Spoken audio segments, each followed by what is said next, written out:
Efesios 2, 8 y 9. Y dice así: porque por gracia sois salvos por medio de la fe. Y esto no es de vosotros, pues don de Dios. No por obra para que nadie se gloríe. Amén. Porque somos hechura suya, creado en Cristo Jesús para buenas obras, las cuales Dios preparó de antemano para que anduviésemos en ella. La palabra del Señor está bendecida. Vamos a estar predicando en la salvación, las buenas obras son importantes. Amén. Lo voy a repetir. En la salvación, las buenas obras son importantes. Bien. Una de las cosas que yo he podido notar en la vida eclesiástica es la falta de entendimiento de lo que es el Evangelio de la Gracia. Cuando hay gente que tú le hablas del Evangelio de la Gracia, inmediatamente ellos entienden que tú le estás diciendo que la gracia de Dios viene a tu vida para que tú vivas como tú quieras. Y es todo lo contrario. La gracia de Dios es que puede cambiar tu vida. ¿Por qué? Porque por medio de la gracia de Dios es que podemos lograr cosas que nosotros con nuestra propia fuerza no podemos lograrla. Es decir, que cuando la hacemos, no la hacemos porque somos buenos, no la hacemos porque somos justos, no la hacemos porque tenemos poder, la hacemos porque la gracia de Dios, la justicia de Dios, el poder de Dios ha venido a nosotros para que nosotros podamos actuar de esa manera. Entonces, ¿qué sucede? Mucha gente ataca la gracia porque no entiende verdaderamente qué es el Evangelio de la Gracia y cuál es el mensaje central de la gracia. Y es que el mensaje de la gracia se apoya en que todo lo que podemos hacer y lograr para Dios es porque estamos en Cristo.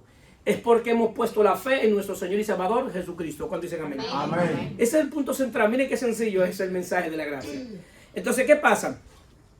Aún la buena obra, Dios quiere que la hagamos en Cristo. El asunto es que mucha gente dice: pastor, pero yo antes de estar en Cristo, antes de servirle a Dios, hacía buenas obras, lo cual está bien. Pero aquí hay un problema. ¿Cuál es el problema de hacer las buenas obras fuera de Cristo?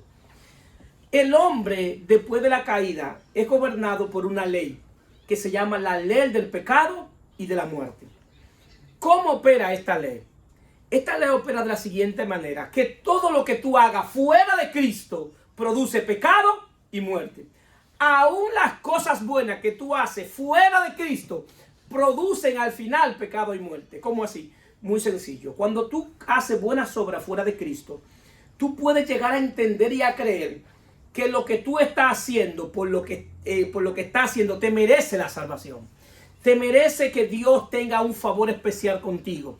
Te puedes creer que eres mejor que los demás que no hacen lo que tú haces. Te puedes creer que eres más santo. Te puedes llegar a creer que merece que Dios mueva cielo y tierra a tu favor porque tú estás haciendo buenas cosas. Entonces eso produce orgullo espiritual. Tú te sientes orgulloso de lo que estás haciendo y puedes llegar a gloriarte en lo que estás haciendo. También produce lo que se llama competencia de santidad, que yo mido mi santidad conforme a aquel que no hace lo que yo estoy haciendo. Y por eso al final esas buenas obras fuera de Cristo producen pecado y muerte. Por eso es que Isaías 64 dice que todas nuestras mejores obras delante de él son como trapo de inmundicia. Isaías dice que tus mejores obras en cuanto a la salvación no cumplen con la justicia de Dios para ser salvo. Es decir, que tú puedes hacer todo lo que tú quieras. Tú puedes donar todo tu sueldo a cualquier orfanato, construir 100 iglesias, darle todo lo tuyo a los necesitados, y eso no te da la salvación. No puede alcanzar la salvación por lo que tú haces. Entonces es el punto central del evangelio, que nadie puede alcanzar el favor de Dios por lo que hace por Dios. Que solamente el hombre puede alcanzar el favor de Dios por lo que Dios hizo en una cruz, que entregó a su único hijo. Esa es la gracia de Dios. Entonces, ¿qué sucede? Las buenas obras revelan el carácter de Dios. Y nosotros podemos ver cuando Dios en el Génesis comenzó a crear. Y cada vez que creaba algo, ¿qué decía? Y vio Dios que era bueno. ¿Por qué? Porque Él estaba haciendo una buena obra para el hombre que iba a poner en el Edén. Es decir, que antes de poner al hombre en el Edén, Él verificó que lo que Él estaba haciendo era una buena obra para ese hombre, que es el único que tiene la imagen y semejanza de Dios. Entonces, las buenas obras en el creyente revelan el carácter de tu Creador. Las buenas obras en el creyente revelan el carácter de tu Creador. Entonces, como el hombre tiene una ley que lo gobierna, que es la ley del pecado y de la muerte, entonces el hombre necesita cambiar de ley. Por eso necesita que entre a su vida la gracia de Dios. Que sea por medio de la gracia de Dios que Él comience a hacer las buenas obras. Que el nuevo hombre creado en Cristo Jesús manifieste la obra de Dios. Manifieste las buenas obras. Porque en el texto que leímos dice, porque somos hechura suya, creado en Cristo Jesús para buenas obras. Es decir, que fuimos creados con un propósito. ¿Cuál es el propósito? Hacer buenas obras. Es decir, que cuando tú eres el nuevo hombre creado en Cristo Jesús, por naturaleza tú tienes que andar en buenas obras. Si no hay que decirte que hagas las buenas obras, hay una naturaleza que tú portas que se manifiesta haciendo buenas obras.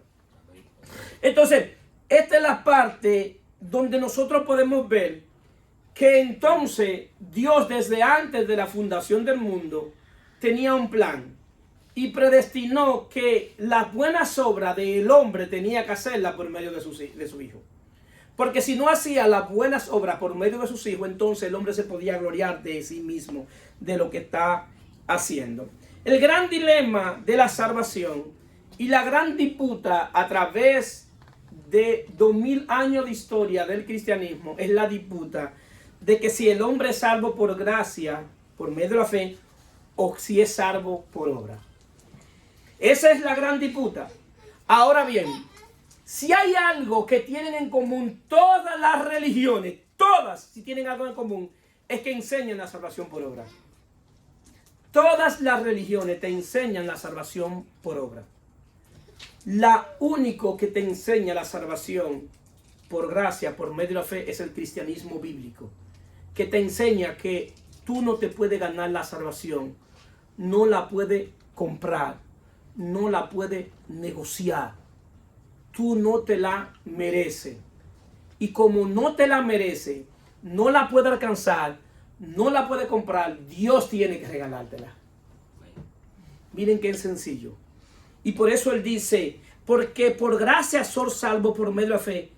Y esto no es de nosotros, pues don de Dios, no por obra, para que nadie se gloríe. Ahora, ¿qué significa gloriarse? Significa alabarse. Para que nadie se alabe de que la consiguió. Para que nadie diga, yo soy tan bueno que Dios, que me gané la salvación. Yo soy tan justo que me gané la salvación. Yo me he portado tan bien en esta vida que me gané la salvación. Porque entonces el hombre se va a gloriar de que se ganó la salvación. Entonces, el hombre por naturaleza se gloria de sus logros. Por eso vemos que cuando la gente tiene posesiones o tiene algo, cuando hablan contigo, tú lo visitas, ¿de qué te hablan? De lo que tienen. Y te dicen cómo lo obtuvieron. Y te dicen el esfuerzo que han hecho. Y los sacrificios que han hecho. Y te dicen, este gran edificio lo tenemos porque fue que yo hice muchos sacrificios. Yo me contuve de muchas cosas. Gloria a Dios por eso. Para las cosas materiales, ok, que tú te sacrifiques y tengas algo. Pero cuando hablamos de lo más importante en esta vida, que es la salvación, y cuando yo te digo que tú no te la puedes ganar, la mente legalista y la mente por naturaleza dice, ¿cómo es que lo más importante en esta vida yo no me lo puedo ganar si yo he vivido toda mi vida tratando de ganarme las cosas? Entonces hay un choque entre lo que tú piensas y lo que revela la Sagrada Escritura. Entonces, como el hombre tiende a gloriarse por sí mismo de lo que hace, en 2 Corintios 10:17, Pablo dice, más el que se gloríe, gloríese en el Señor. Porque no es aprobado el que se alaba a sí mismo, sino el que a quien dio, alaba. Es decir, cuando tú sabes que la salvación es un regalo, que tú no te la podías ganar, ¿qué tú haces? ¿Qué tú haces cuando te preguntas, ¿y cómo tú lograste ser salvo? Bueno, yo me voy a gloriar en uno que fue a la cruz por mí. Yo me voy a gloriar en alguien que hizo algo por mí. Y si me voy a gloriar ha sido por él. Entonces, ¿qué sucede? ¿Y cuáles son aquellos que Dios alaban? Son aquellos que Dios los llaman a servir y sirve. Son aquellos que Dios los llama a hacer buenas obras y hacen buenas obras. A eso Dios alaba. ¿Cuántos dicen amén? Amén. Dios alaba a eso, queridos hermanos. Por eso Jesús hizo un énfasis en que nosotros anduviésemos en buenas obras. En Mateo 5:14 dice, vosotros sois la luz del mundo. Una ciudad asentada sobre un monte no se puede esconder, ni se enciende una luz y se pone debajo de un almud, sino sobre el candelero, y alumbra a todos los que están en casa.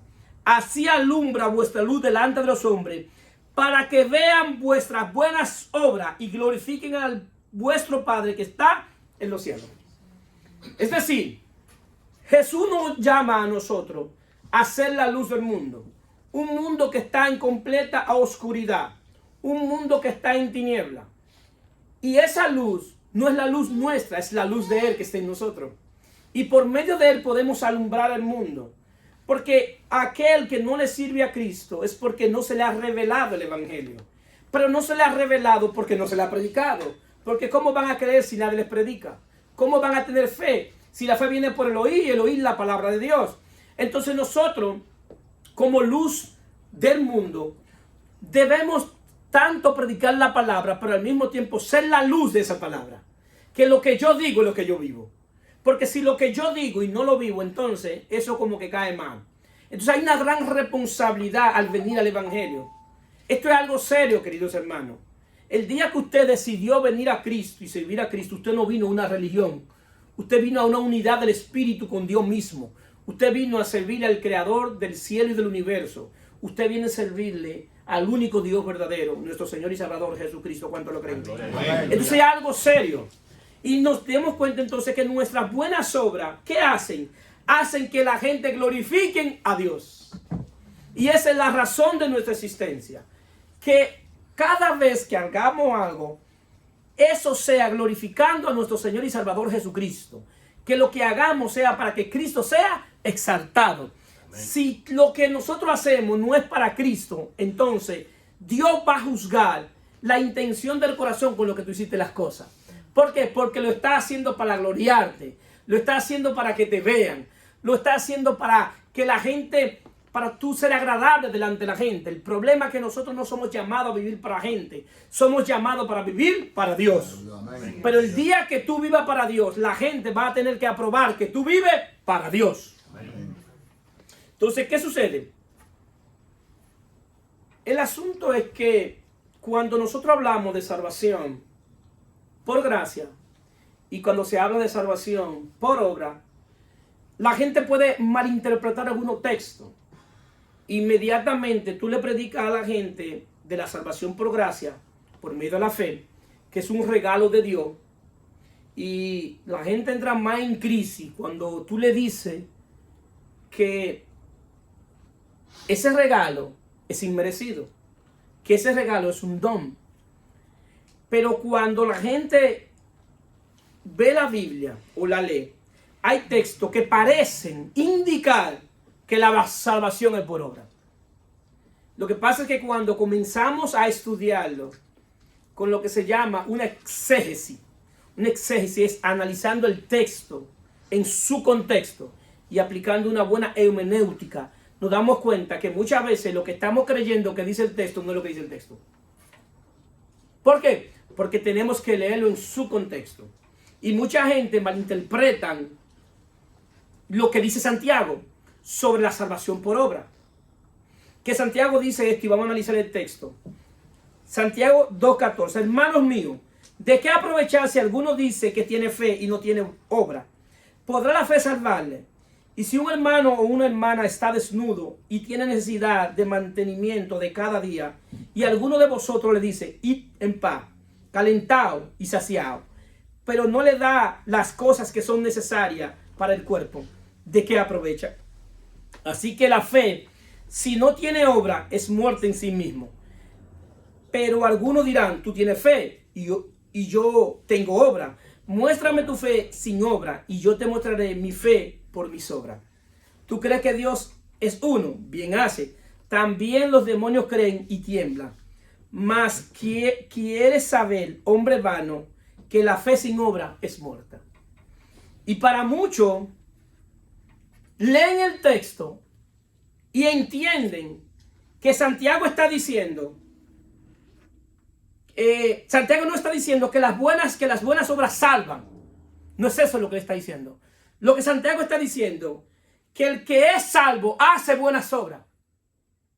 Sí, tiene que ver que lo que él está haciendo es pregunta.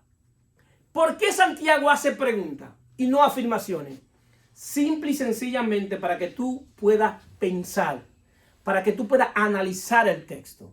Si no es que las buenas obras las que te van a salvar, sino que cuando tú has recibido la justicia de Dios, es natural que tú andes en buenas obras. Sí, no hay que romperte el brazo para que andes en buenas obras. Es que inmediatamente tú recibes la justicia de Dios, y es lo que se llama la justificación por la fe. Dios pone en ti el querer como el hacer por su buena voluntad para que tú andes en buenas obras. Entonces, dicen que las buenas nuevas, entonces, cuando nosotros vamos y le predicamos a alguien y le damos las buenas nuevas de salvación y vemos a esa persona que tiene necesidad y nosotros le estamos hablando de un Dios bueno, de un Dios que salva, y le estamos hablando de salvación, pero tiene necesidad y nosotros tenemos la capacidad de suplir esa necesidad, de ayudar a esa persona y solamente le damos las buenas nuevas, entonces las buenas nuevas es como si no tuvieran valor. Porque la mejor manera de tú anunciarle las buenas nuevas no es solamente dando la palabra, sino que la fe que tú profesas, tú la pones en acción, extendiendo tu mano a esa necesidad de ese hermano cuando están aquí. Amén. Entonces, eso es la verdadera fe. Es decir, que la verdadera fe te lleva a hacer buenas obras.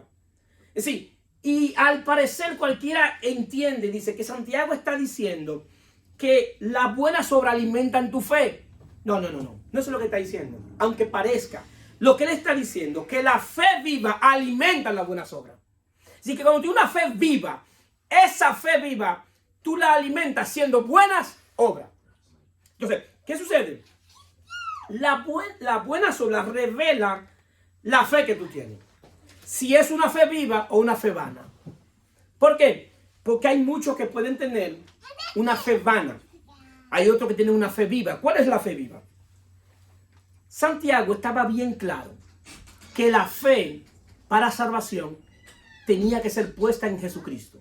Y por eso en ese capítulo, Santiago 2:1, él empieza el capítulo diciendo, hermanos míos, que vuestra fe en nuestro glorioso Señor Jesucristo sea sin excepción de personas. Es decir, que él está reconociendo que la fe debe ser en ¿quién? En Jesucristo, no en la buena obra. Desde el principio lo está reconociendo. Entonces, ¿qué sucede? La fe viva es un don de Dios, un regalo. Lo voy a explicar. Dios quiere salvarte, pero Dios te demanda que tú tengas fe. Pero la fe que Dios necesita que tú tengas es una fe que tú no puedes producir. Entonces Dios te dice, yo te quiero salvar, pero yo necesito que tú tengas fe. Y el medio para salvarte por gracia es la fe, porque lo que activa la gracia de Dios es la fe. Pero hay un problema, que Dios me está demandando fe para salvarme, pero yo no puedo producir esa fe para salvarme. Está difícil ahí, pastor. Bien difícil. Entonces él dice, como la fe que tú necesitas, tú no la puedes producir, yo te la voy a regalar. Por eso Santiago dice, es don de Dios. Porque esa fe es un don de Dios que Dios te regala. Entonces, esa fe viene a ser el resultado de nuestra unión con Cristo. Porque la fe que te salva no es la fe tuya. Ahí que se pone difícil para la mentalidad legalista. La fe que te salva no es la fe tuya, es la fe de Cristo en ti. Amén. Amén. Amén. Es la obra de Él en ti. La fe que Él te demanda. Él te dice, yo quiero que tú tengas fe para salvarte. Pero tú no la puedes producir. ¿Qué pasa entonces? Que tú necesitas un Salvador. Entonces, como necesita un Salvador, ¿quién es el único que está descrito en la palabra? Que dice en Hechos 4:12, y en Él en ninguno hay otro de salvación. Porque no hay otro nombre bajo los cielos dado a los hombres en el cual podamos ser salvos. Cuando tú entiendes que tú no te puedes salvar por ti mismo, cuando tú no entiendes que no puedes hacer nada para salvarte, tienes que ir a donde el único que ha sido declarado que puede salvar, nuestro Señor y Salvador Jesucristo.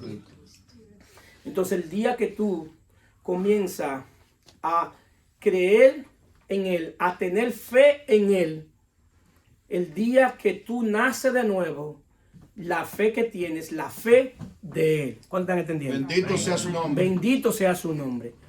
Tú inicia diciendo, yo creo, yo tengo fe en Jesucristo. Esa es la fe primaria. Muy bien por ti. Si tú creíste en Jesucristo, iniciaste bien.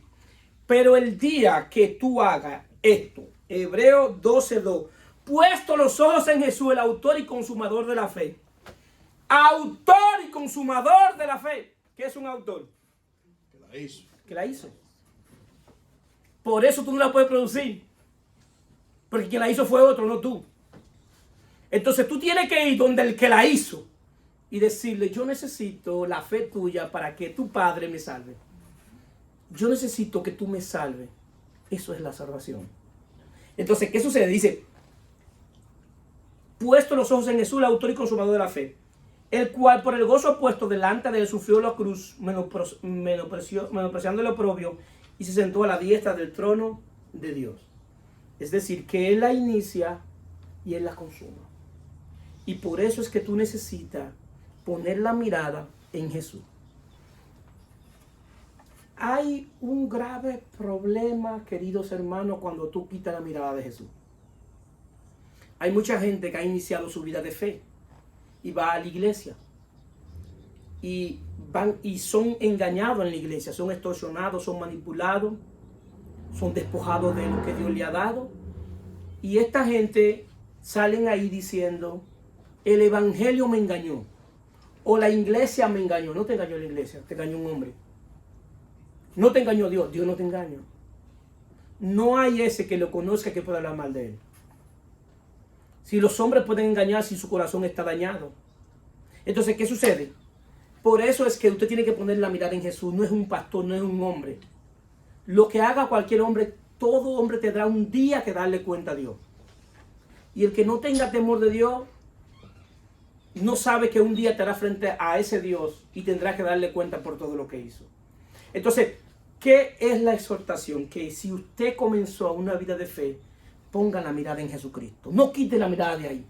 Quitar la mirada de Jesucristo tiene consecuencias. Hay un texto, algo que sucedió con Pedro. Porque cada historia que está en la Biblia no está puesta por casualidad. Todo tiene un propósito. Los milagros tienen un propósito. A la Biblia no le falta nada ni le sobra nada. Y en Mateo 14, 28, 31 hay una historia de que Jesús estaba en la barca y Pedro lo ve.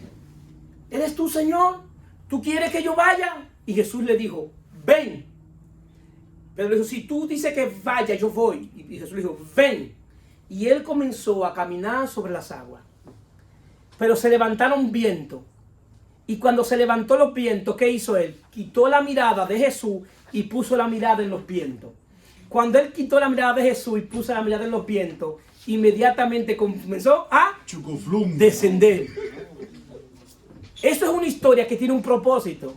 Esto es una historia para que tú entiendas que si tú iniciaste este camino poniendo la mirada en Jesús, el día que quite la mirada de Él, ese mismo día comienza a descender. Tu fe comienza a flaquear. Y Jesús le dice, hombre de poca fe, ¿por qué dudaste? Porque el que tiene la fe de Él no duda en cualquier proceso que esté viviendo.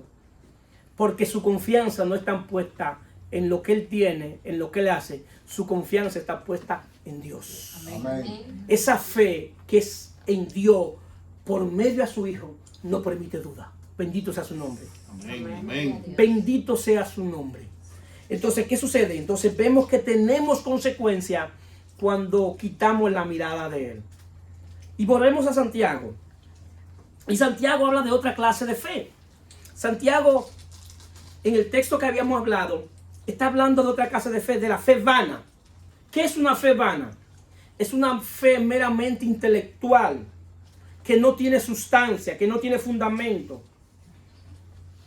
Es una fe que la gente dice, yo creo en Dios. Ok, está bien, pero no le sirve. Yo creo en Dios, pero no lo obedece. Yo creo en Dios, pero no aprende de su palabra. Yo creo en Dios, pero cree en todo lo que le dice. Si en verdad tú crees en Dios, tú necesitas que ir a donde está su revelación. Amén. Tú necesitas que te enseñen. Así es. Tú necesitas aprender. ¿Cuántos están aquí? Amén. Entonces, si tú dices que tienes fe en Dios y no estás dispuesto a obedecer a Dios, a servirle a Dios como Él demanda que se le sirva, es una fe vana. Es una fe vacía. Es una fe sin fundamento. El problema de esta fe es que esta fe no salva.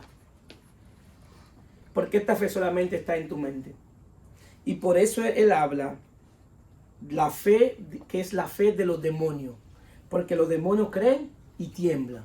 ¿Y por qué él hace esta comparación? Porque la fe vana es la fe que tiene un hombre que está muerto en términos espiritual. La muerte en términos espiritual significa separación de Dios.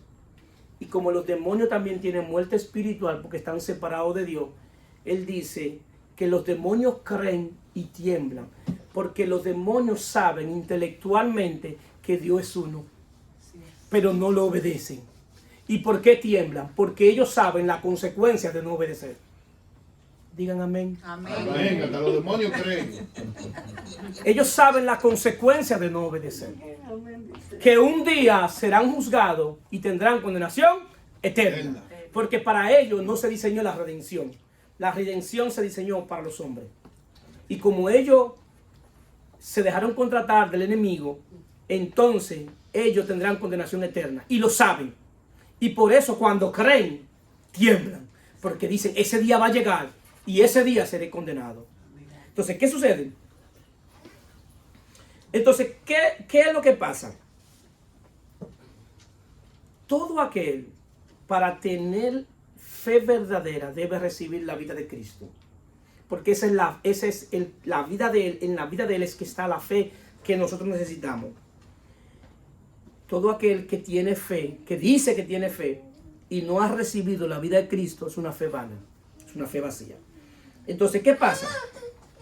Hay dos textos que la gente cree que chocan y se contradicen.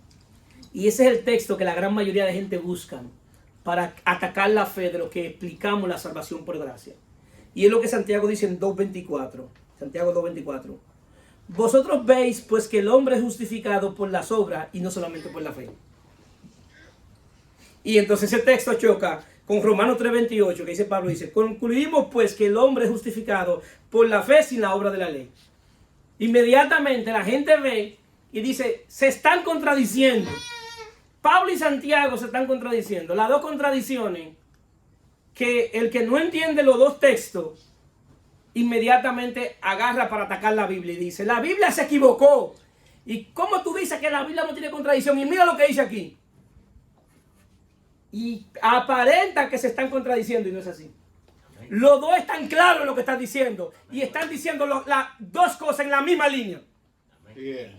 En la misma línea. Miren, Santiago está declarando que luego de nosotros haber sido justificados por la fe, se ve resultado en una transformación de una nueva vida que andamos en buenas obras. Que la fe verdadera produce buenas obras. Que cuando tú tienes esa fe que te ha justificado, es natural que tú andes en buenas obras. Y el enfoque de Santiago en las Escrituras es enfocar la fe correcta y la fe incorrecta, que la fe correcta debe ser en Jesucristo, que si no tenemos esa fe en Jesucristo, tenemos una fe vana y que esa fe no produce nada. En cambio, ¿qué es lo que Pablo explica? Pablo se enfoca no en la fe específicamente, sino en las obras. El enfoque de Santiago es en la fe incorrecta y el enfoque de Pablo es en las obras incorrectas. Lo que Pablo está diciendo, que las obras que tú haces, aún haciendo las obras de la ley y las buenas obras, con esas obras que tú haces, no puede alcanzar la justicia de Dios. Que esas obras delante de Dios no te justifican. Que no hay manera que tú hagas esas obras y vayas delante de Dios a presentarle las obras y decirle, mira las obras que yo hice, ahora justifícame y dame la salvación. Entonces, el asunto es que la gente cree que Santiago y Pablo están peleando con dos espadas de frente, discutiendo un texto bíblico. Los dos tienen dos espadas y están de espada a espada defendiendo las escrituras. Y cada una por un lado. Santiago conforme a la fe incorrecta y Pablo conforme a las obras incorrectas. ¿Se dan cuenta que cuando usted analiza el texto en su contexto, qué ricura, qué riqueza tiene las escrituras? Para poder entender. Si los dos están defendiendo lo mismo, aunque aparenten que están contradiciéndose. Entonces, vemos entonces que el enfoque de Santiago es de una fe incorrecta que no manifiesta la justicia de Dios. Y el enfoque de Pablo es que las buenas obras con una motivación incorrecta no alcanzan la justicia de Dios. Sí, que la motivación de las buenas obras tiene una consecuencia, que cuando tú buscas las buenas obras con una motivación incorrecta, entonces eso no produce justicia. Porque tú no lo estás haciendo con un corazón limpio y sano. Tú lo estás haciendo para alcanzar el favor de Dios, pero no lo estás haciendo porque alcanzaste el favor de Dios. Porque cuando tú alcances el favor de Dios, tú lo vas a hacer sin esperar nada a cambio. Y lo hace para que Cristo sea exaltado, para que Dios sea glorificado. Y si no te lo agradece, no importa, porque tú lo hiciste para que te lo agradezcan. La Biblia no se contradice, se complementa. Exacto. No se contradice, se complementa. Y lo que tú no entiendes en un texto, tú deberías buscarlo en otro texto para que puedas entenderlo. Si no hay manera de que la Biblia se contradiga. Entonces, ¿qué sucede? Eso es algo que está claro. Entonces, ¿qué sucede? ¿Qué es lo que nosotros queremos explicar hoy? Lo que queremos explicar es que tú hacer buenas obras con la motivación incorrecta tiene consecuencias. Es un asunto de motivación, de la intención del corazón. Y no tiene que ver esto, ojo, no tiene que ver esto, que tú te dejes utilizar de los demás para hacerle buenas obras. No tiene que ver eso. Porque nosotros podemos dejar que las aves vuelen sobre nuestra cabeza, pero que no hagan nido. Porque hay un problema con la gente que le gusta hacer buenas obras, que son serviciales. Hay un problema que los demás, cuando saben que a una gente le gusta ser servicial, abusan. O sea, eso es otra cosa. No dejarnos abusar de la gente porque hagamos buenas obras.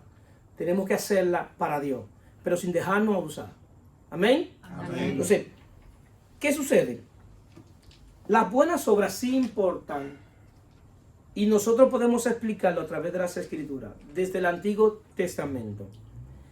Y en Eclesiastés 12:13 dice, el fin de todo discurso oído es este, teme a Dios y guarda sus mandamientos, porque eso es todo del hombre.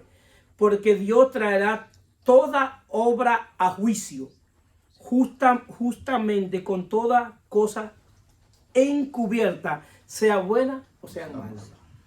Si que hay un día que Dios va a traer a juicio todas tus obras y te va a decir, yo voy a juzgar todas tus obras y yo voy a juzgar la intención con que la hiciste. Y si la intención con que hiciste las buenas obras fue con una intención para tu propio provecho, eso para mí no cuenta como obra. Eso para mí no tiene como obra. Es decir, que nosotros debemos buscar limpiar nuestra conciencia para que nuestra conciencia no busque obra para su propio provecho. Busque hacer buenas obras para el provecho del reino. ¿Cuántos están aquí? Amén. Para que Él sea exaltado. Entonces vemos otro texto para que nos demos cuenta que las buenas obras sí importan en la salvación. Y esta está en 2 de Corintios. Hay una regla que les quiero enseñar para los que están aprendiendo a predicar. Cuando usted tiene dos textos que se llaman textos paralelos, que hablan lo mismo, y usted tiene ese texto que dice algo en el Antiguo Testamento y lo dice en el Nuevo Testamento, son textos paralelos. Usted en la organización pone primero el del Antiguo Testamento y lo afirma con el del Nuevo Testamento. Y Pablo está afirmando lo que dice Eclesiastés en 2 de Corintios 15:10. Dice, porque es necesario que todos nosotros comparezcamos ante el tribunal de Cristo, para que cada uno reciba según lo que haya hecho mientras estaba en el cuerpo, sea bueno o sea malo. ¿Qué está diciendo Pablo? Que un día vamos a estar frente al tribunal de Cristo. Y ahí todo va a ser descubierto. Lo que hicimos, sea bueno o sea malo. El tribunal de Cristo solamente van los creyentes. Y ahí, porque hay otro que se llama el trono blanco. El trono blanco van los que no han creído en Jesucristo. Y van ahí para recibir la sentencia final. ¿A dónde va a ser su última morada? Que no es en la presencia de Dios. O sea, hay dos lugares. El tribunal de Cristo, que van los creyentes, y el trono blanco, que los que no han creído estarán ahí. El problema del trono blanco es que ahí todos van a estar de pie. ¿Y por qué van a estar de pie? Porque el día que tú estés ahí no hay redención. Ni rodilla. No hay rodilla. No hay rodilla. Ahí tiene que estar parado a esperar la sentencia. Pero sin embargo, los que hemos creído en Jesucristo, vamos al tribunal de Cristo. ¿A qué? A recibir las coronas.